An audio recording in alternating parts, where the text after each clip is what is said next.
Hi everybody, this is Jim. Welcome to Song Tripping.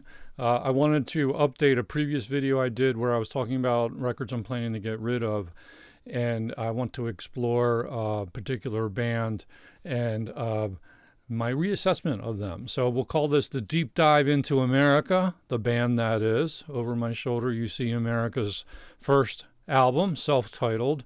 So we're going to be going down the rabbit hole today. Let me share some thoughts about this with you. So America is a band that I did like growing up, but I only knew their hits by way of this album right here, History, America's Greatest Hits. Had it on vinyl. This is the original copy that I used to listen to, and I liked it quite a bit. Some of my favorite singles were Sandman, Ventura Highway, Sister Golden Hair, Lonely People, Horse with No Name, and Tin Man.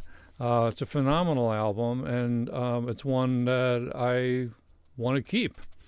So if you don't know much about America, they were a trio in the early 70s, Dewey Bunnell, Dan Peek, and Jerry Beckley. And they were pioneers of the soft rock formula that would be a staple of 1970s radio. They were like a light and easy version of Crosby, Stills, and Nash and Young, who meet up with the Eagles. And it was music that would give you the warm fuzzies. Although I was too young to partake back in those days, I think it would have been excellent music to get stoned on. But as I built up my vinyl collection over the years, I picked up a few America studio albums, and I'll show them right over here by my shoulder. You've got the first one, and then we have Homecoming, which was their second album, and Hearts, which might have been their fifth album, fifth or sixth. And they're okay. I listened to the albums once or twice. I got them in the dollar bins, I'm sure. They didn't make a huge impression on me, and they went back on the shelf, and they were quickly forgotten. So fast forward to 2022. I've really gotten maxed out on vinyl, and one of my New Year's resolutions is to downsize the record collection. And I'm doing this for a few reasons. And I'll show you the first reason. We're going to jump to our live cam here. This. For one, shelf space is limited. The vinyl is residing on this wall in the finished basement. I have this large IKEA unit, which is perfectly sized for 12-inch records. And then the collection spills over into crates. You can see a couple of crates on top, and then there's crates beside the IKEA unit. And ultimately, I'd love to reduce the number of LPs to just the IKEA unit. I think it would be tidier that way, and it would free up a little more shelf space or crate space for other things. Maybe some of the CDs could find their way in there, or just start to free up some space. So it's good to have goals. This is going to take a long time, but that leads me to my second reason why I'm downsizing. And that relates to the quality of the record collection. Many of the album jackets, sleeves, and grooves are far from mint condition. It seems like a good time to maybe pass them on and give them away or trade them in. So one of the pleasures of owning vinyl, though, is their tactility. They're tangible. They offer these tangible enjoyments of a good-looking jacket, nice cover art, liner notes. The record labels can even be fun to look at. And even the beat-up records have some aesthetic value or sentimental value, nostalgia value. But for a lot of these records, the years have not been kind. The older jackets are chipping. The spines are impossible to read. And in lots of instances, I bought them this way because they were coming out of dollar bins. A few have managed to retain value as relics of this bygone age, but a fair number of them, they're not providing that tingling feeling for me anymore. So the third reason I'm downsizing relates to what we might call overconsumption problems. So we live in a wealthy society filled with stuff. We have too much stuff, and having too much stuff makes it harder to appreciate the stuff you have and the stuff that's most meaningful to you. And sometimes I think less really is more. And you might call that the too much of a good thing dilemma. And then that leads me to another New Year's resolution that I have, one of which is to downsize the collection. But the other New Year's resolution is to appreciate the things that I have. And I've already been doing this with books. And I've developed, in the process of doing that, I've developed some criteria for what stuff goes into the discards pile to be given away or sold or traded in. So in the context of records, we're going to think about records I'm no longer interested in, records that are in poor condition, records that I might have a passing interest in, but I don't really need them on vinyl anymore because there's an adequate substitute available on CD or on digital stream. So for example, as a case in point, let's go back to America, the history album. This one I'm keeping because it's got sentimental value. It's nostalgia value. I used to listen to this all the time. And the vinyl's in very good plus condition. The jacket's good to very good. It's got some ring wear, but there's nothing really wrong with it. And I don't need to get rid of this one. I'm going to keep it. So this would pass the test. I actually have a copy of this on CD too. I like it so much. So when you're making these decisions, usually there's some overlap of the factors, but it's complicated by the fact that with recorded music, there really are no true equivalencies. A CD is going to sound different from its vinyl counterpart, and even different vinyl pressings can vary widely in sound quality. And streamed files, let's say you have Spotify, like I subscribe to Spotify, those files can sound significantly different from the vinyl and even from the CD. And any discerning ear, if you listen carefully enough, you're going to pick that up. You'll hear those differences. Each format has its merits, and I'm not here to argue CD versus vinyl versus streams. Whatever gets you through the night is fine by me, and I like all of those formats. But if you want to reduce your vinyl clutter, you've got to be deliberate about these decisions. Don't just dump and run the records. Some of us have been through that before. Just ask the people who dumped their vinyl when CDs became dominant how they feel about that move. And this now gets us back to America. So, well, actually, I want to do another little detour. Where did I start in kind of downsizing here? Let's go back to our cam shot. Well, the easiest vinyl to dispense with, the low-hanging fruit, would be the classical albums. And don't get me wrong, there's lots of great vintage classical records on vinyl on labels like Mercury Living Presence, RCA Living Stereo, the London Decca 1960s albums, Columbia 6 Eyes and 2 Eyes. They can be very rewarding and worth holding on to. But there's that high noise floor that you get with vinyl, that rumbling needle in the groove sound at high volumes, and it really makes listening to quiet passages of classical music pretty tough to appreciate. And that's where CDs and digital streams really shine. And Spotify has an amazing selection of classical recordings available, and it makes it a little bit easier for me to trade the vinyl in or give it away without feeling too bad about it. And when you get to jazz and pop rock, most of the records you see in that shot are pop rock records, and then I have maybe a crate or two of jazz. I amassed these records when vinyl was cheap. I enjoyed exploring these lesser artists, non-essential artists, as well as the ones, I got to have everything by them. But now I'm having to make some tough calls because of the limited shelf space. Is this artist really worth keeping on the shelf if I have an alternative, if I have an easy access, good sounding counterpart that I can stream, or I can find a CD that doesn't take up as much space and doesn't weigh as much? And now we get back to America. So I'm thumbing through the A section up in that upper left-hand corner of the IKEA unit. And I come across America. And I see these 3 studio albums: America, the eponymous debut, Homecoming, and Hearts. And they're nice listens. I listened to them all. Again, the vinyl was in decent condition. I'd say very good to very good plus.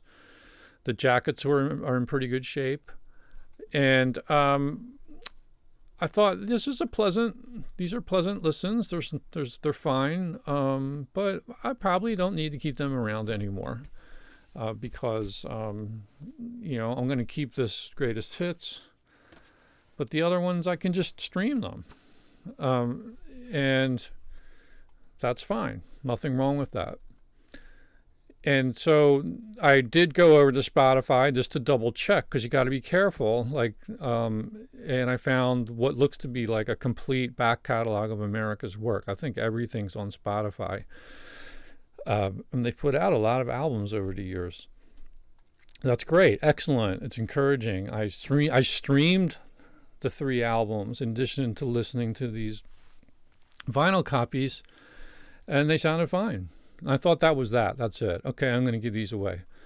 Then my wife made a comment. We were listening to these albums together, and first vinyl, then Spotify, and she made a remark about this album, Homecoming, and she said, it was nice. The Spotify stream was nice, but it couldn't match that warm 1970s sound of the vinyl. And you know what? I had to agree. So this complicated the picture. The next day, I went back. I compared all 3 albums again, vinyl versus Spotify. And it was true. The vinyl warmth on those records really suited this early 70s soft folk rock genre. There's this sort of mid-range, low-end bloom to the vinyl that made me think I might actually miss this listening experience where the Spotify, or if I ever got a CD, they wouldn't quite match it. It's just like a different take. And by the way, the Spotify streams sound like different masters to me. And they're fuller. In a way, they're clearer, fuller, more articulate, but they're not equivalent. It's not equivalent to the vinyl experience. So this is exactly what I'm talking about. This is the problem. Yes, they're the same albums. Yes, they all sound good. But no, they're not exactly the same. There's always going to be trade-offs. So what to do? Should I backtrack? Should I keep these albums? Maybe hunt the dollar bins for their other albums? I mean, I was starting to kind of get into America now, and they have other ones like Hat Trick, Holiday, Hideaway, Harvest. Don't know why they're all named after the letter H, but that run of albums from 72 to 77, each album begins with the letter H.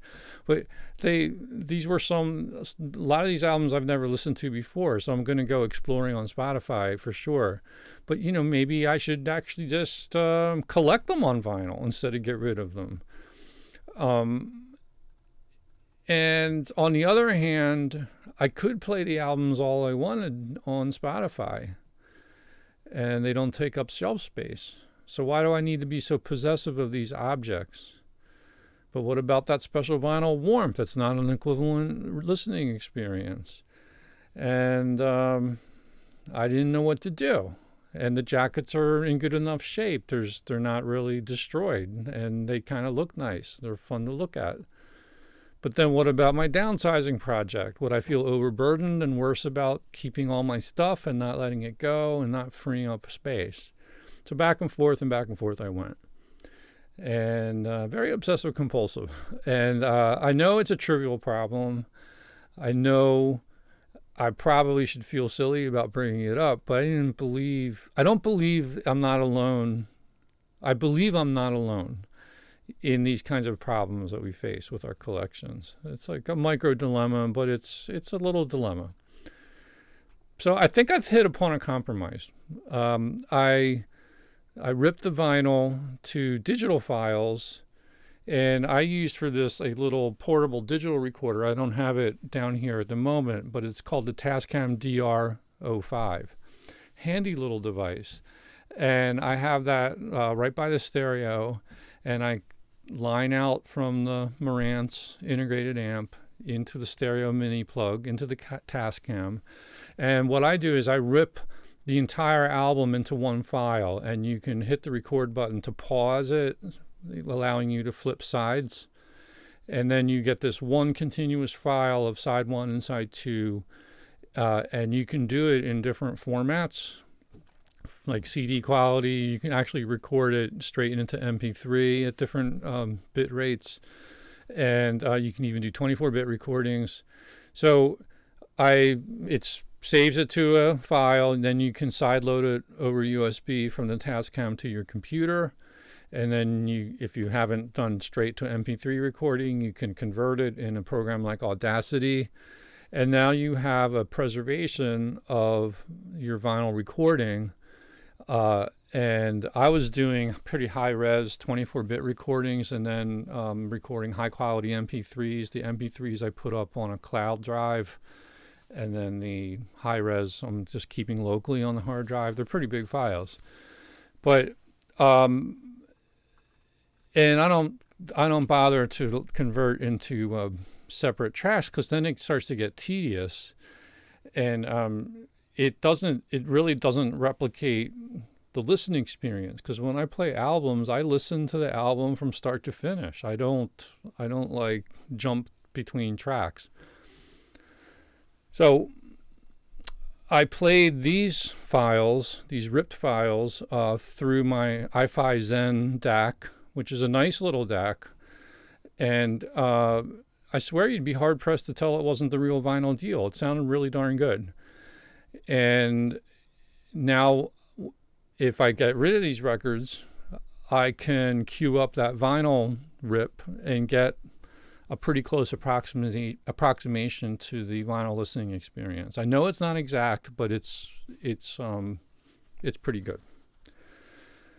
So, long story short, I think I might trade in these America albums, but I haven't completely made my mind up. And now it looks like I'm going to be ripping a lot more vinyl this year, because there's other albums in those shelves that I'm not going to keep, but I want to keep the vinyl experience, as it were. So we'll see how it goes.